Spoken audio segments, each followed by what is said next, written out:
Hi guys, अस्सलाम वालेकुम। मुझे एक भाई ने व्हाट्सएप पे कॉल की और उसने कहा कि sir I came from Gujranwala, आपके लाहौर गुलबर्ग में एक डिस्पैच हाउस है और वो आपके स्टूडेंट हैं। उन्होंने एक डिस्पैच हाउस बनाया और उन्होंने मुझे हायर किया 1.5 महीना पहले।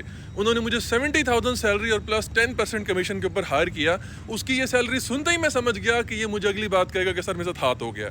और ट्रस्ट मी गाइज, उसने मुझे यही बात की। उसने कहा कि सर 1.5 महीना मैं यहाँ पर रहा हूँ, मैं यहाँ हॉस्टल में रहा हूँ, मैंने अपना रेंट पे किया, अपना खाना पीना बर्दाश्त किया, अपनी ट्रैवलिंग बर्दाश्त की, और 1.5 महीने बाद आपके स्टूडेंट जिन्होंने डिस्पैच हाउस बनाया है उन्होंने मुझे फारिग कर दिया है और मेरी सैलरी भी नहीं दे रहे और मेरा इंसेंटिव भी नहीं दे रहे। और वो कह रहे हैं जब आपका कैरियर पे करेगा तो हम आपको पे कर देंगे और आपसे तो हमें कोई अर्निंग भी नहीं हुई।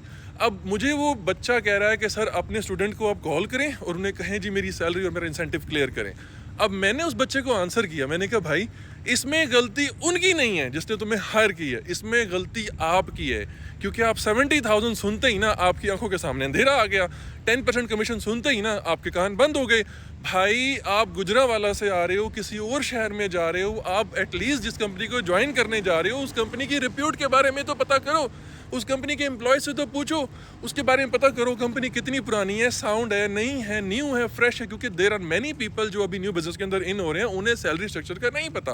वो 70,000 आपको ऑफर करके 10% कमीशन ऑफर करके उन्हें नहीं पता कि ये बाद में हमारे गले पड़ जाएगा। और बहुत सारे डिस्पैच हाउसेस ऐसा कर रहे हैं कि वो आपको हायर करते हैं, ना आपने उनसे कोई अपॉइंटमेंट लेटर लिया होगा, ना आपने उनसे कोई एग्रीमेंट किया होगा, आपने 70,000 10% कमीशन के पीछे जाके ज्वाइनिंग दे दी होगी, ना आपने उस कंपनी की कोई रिप्यूट पूछी होगी। अगर आप किसी ऐसी कंपनी में जा रहे हैं जो रिप्यूटेबल कंपनी है, जो पुरानी कंपनी है, जो वेल नोन कंपनी है, जिसके पास काफ़ी स्टाफ बैठा हुआ है, कोई 15, 20, 25, 30 लोग बैठे हुए हैं, ऑब्वियसली अगर 15, 20, 25, 30 लोग बैठे हुए हैं तो इसका मतलब ये है कि वो कंपनी जो है उन लोगों को सैलरीज दे रही है, तो वो बैठे हुए हैं ना, वरना तो एक आदमी भी वहाँ पे ना टिके।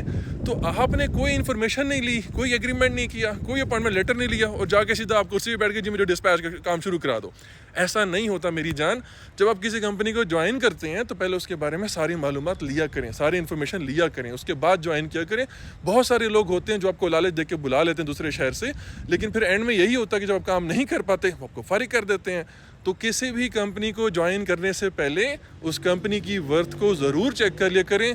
बहुत सारे डिस्पैचर जिस टाइम मार्केट में घूम रहे हैं, जिनको कोई सैलरी खा जाता है, कोई कमीशन खा जाता है, कोई महीने बाद फारिग कर देता है, कोई 3 महीने बाद फारिग कर देता है।